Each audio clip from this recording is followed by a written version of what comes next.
Hello my dear friends, स्वागत है आपका हमारे चैनल स्टडी बूम में। आज हम लोग संधि को समझेंगे, कंसेप्ट के साथ ट्रिक के रूप में भी हम लोग देखते जाएंगे, ताकि अगर हम लोग एग्जामिनेशन हॉल में बैठे तो बिल्कुल इजीली कम समय में हम लोग उसको सॉल्व कर पाए। तो एक एक करके देखते जाएंगे हम लोग। बिल्कुल ये वीडियो मजेदार होने वाला है और काफी छात्रों को इसमें डाउट भी रहता है, तो बिल्कुल एकदम क्लियर करेंगे उसको। आइए एक एक करके समझते हैं। ये हम लोग जीवन में लिखने में इसको प्रयोग करते रहते हैं, जभी, तभी, अभी। ये मूल रूप से क्या है, जब ही लिखेंगे, यानी ये होता है जब ही। इसको हम लोग इतना स्पीड में बोलते हैं कि जब ही, यानी जब ही पढ़ा जाता है। तभी जो है वो तब ही, तो तभी को इतना स्पीड में ना, तभी तभी तभी, बस ये तभी हो जाता है।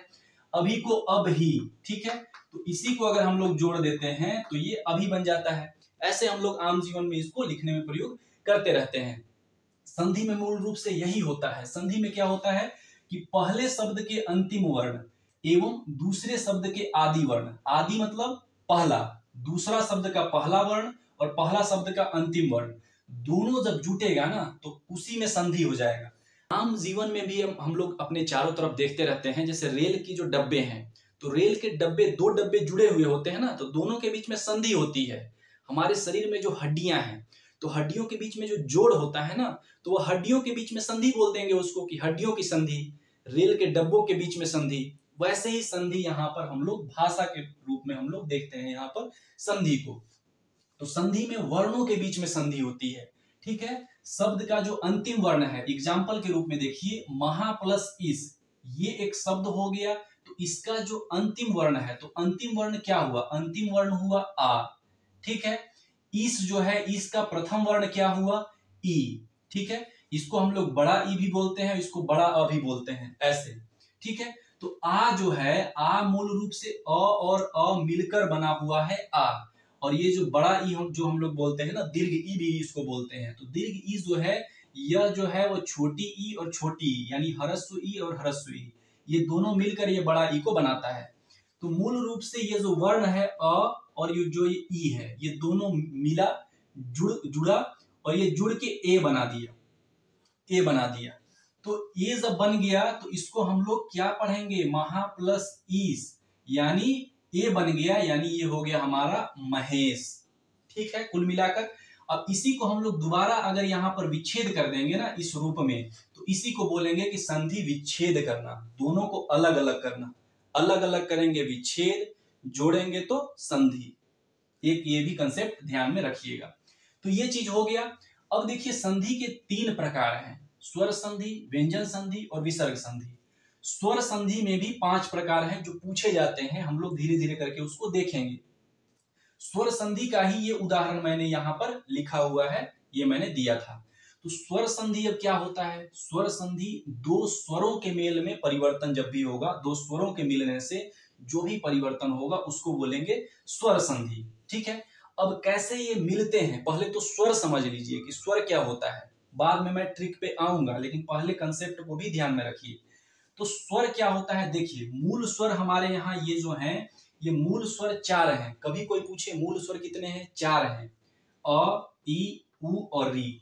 इसको बोलेंगे ह्रस्व स्वर भी इसको बोलते हैं, और छोटा अ भी बोलते हैं, छोटा अ, छोटी ई, छोटा उ, ऐसे करके, और इसको ह्रस्व स्वर भी बोलते हैं। तो जो मूल स्वर है, इसी में उसी दूसरे मूल स्वर को जोड़ देंगे ना, तो यहाँ पर हमारा दीर्घ स्वर बन जाएगा, यानी अ और अ दोनों जुड़ा तो फिर आ बन गया।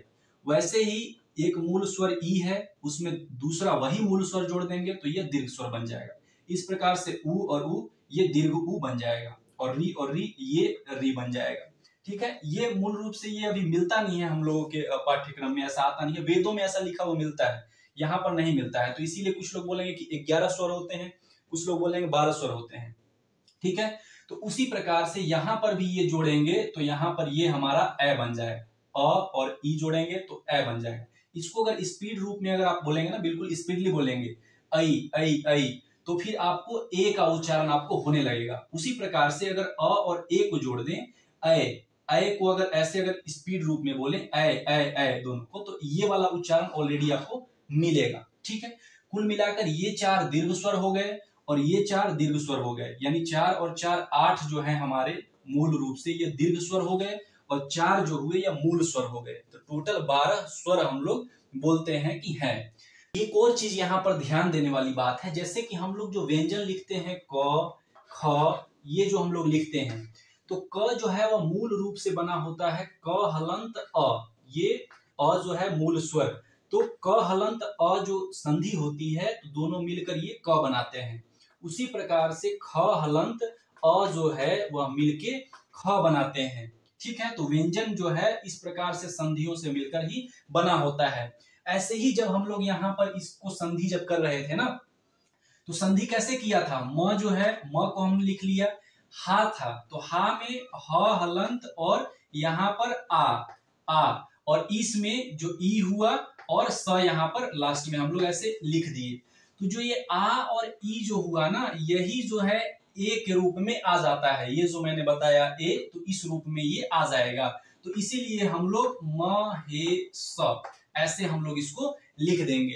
तो यहाँ पर देखिए, अब हम लोग स्वर संधि के जो 5 भेद हैं उसमें हम लोग पहला भेद जो दीर्घ संधि है उसके बारे में देखेंगे। इसका ट्रिक क्या है, तो ट्रिक है कि जब भी आपको परीक्षा में अगर आपको कोई शब्द ऐसा मिले जिसमें संधि करते समय आ, बड़ा ई, बड़ा उ और री आ जाए, तो उसको हम लोग डायरेक्ट बोल देंगे कि ये दीर्घ संधि का उदाहरण है। ठीक है, जैसे ये तो हमारा ट्रिक हो गया। अब इसको समझिए कि कैसे हम लोग पकड़ेंगे, शब्दों को कैसे पकड़ेंगे।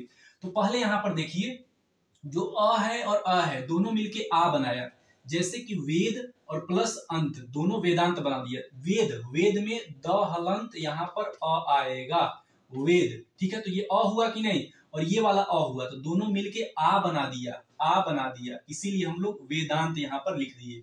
उसी प्रकार से अ में अगर आ भी जोड़ेंगे तब भी आ होगा, आ में अ जोड़ेंगे तब भी आ होगा, या आ में आ जोड़ेंगे तब भी आ होगा। यानी ये पूरा ये बड़ा अ इसको बोल सकते हैं या दीर्घ अ भी इसको बोल सकते हैं। ठीक है, कुल मिलाकर ये दीर्घ स्वर ही आएगा यहाँ पर। या ई में ई जोड़ेंगे तो बड़ा ई हो जाएगा, या ई में बड़ा ई जोड़ेंगे तब भी बड़ा ई हो जाएगा। जैसे परी, परी में क्या है, ये छोटा ई। ठीक है, र हलंत ये ई है, ये वाला ई छोटा ई यहाँ पर आ गया, और उसके बाद ये बड़ा ई आ गया, तो छोटा ई प्लस बड़ा ई, ये बड़ा ही ई होगा यहाँ पर। तो एक ट्रिक हमेशा ध्यान में रखिएगा कि ये आ, बड़ा ई, बड़ा उ और री। अब देखिए यहाँ पर ये आ हुआ कि नहीं, ये आ हुआ कि नहीं, ठीक, ये आ हुआ कि नहीं, ऐसे पकड़ना है, ये आ हुआ कि नहीं।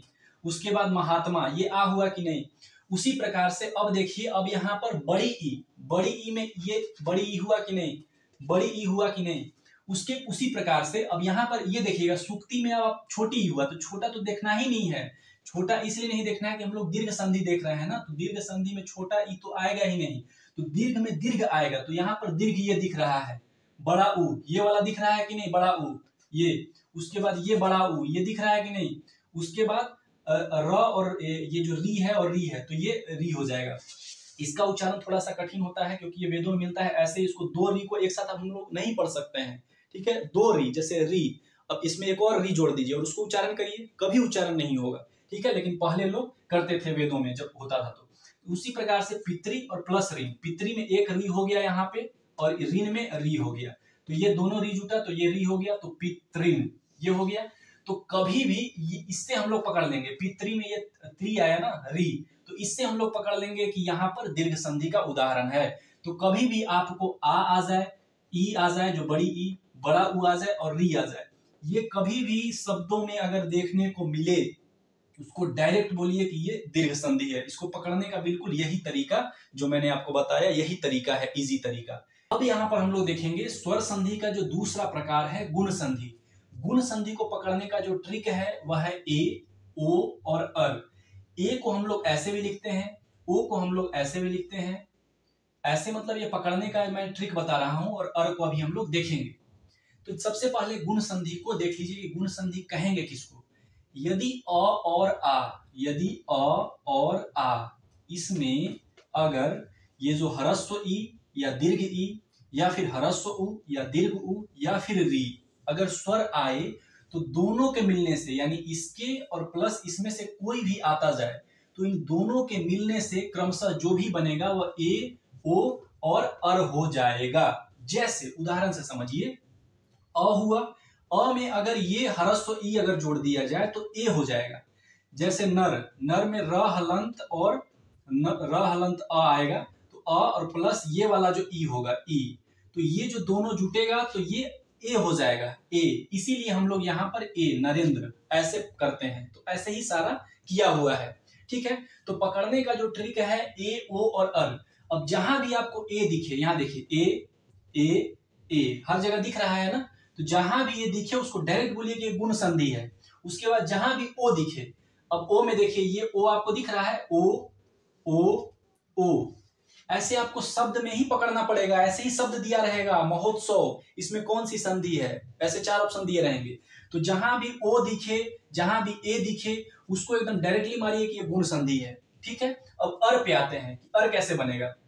अर जो है अ, जो हम लोग देखे थे और आ में ही मिलाना है ना, तो अ में अगर री मिला दिए, ये वाला जो री है अ और आ में जो री मिलाना था, तो अ में जो अगर री मिला दिए तो ये अर बन जाएगा, अर उच्चारण होगा। जैसे देव, देव हुआ, अब देव में ऋषि तो देवर्षि बन जाएगा, ये हमारा देवर्षि। देव में क्या है, वह हलंत अ ही है, ये अ और ये प्लस ये री वाला यहाँ पर ये री लिख दीजिए, तो ये दोनों मिलके ये अर बन जाएगा, अर, ठीक है। यही कहने का मतलब है। तो यहाँ पर तो दे को यहाँ लिख दीजिए और ये वह हलंत अ बन गया था और यहाँ पर सी कर दीजिए, तो ये क्या था, ये हो गया अ और री बन के अर हो गया, तो देवर सी हो गया। तो इसको हम लोग ऐसे लिख देंगे।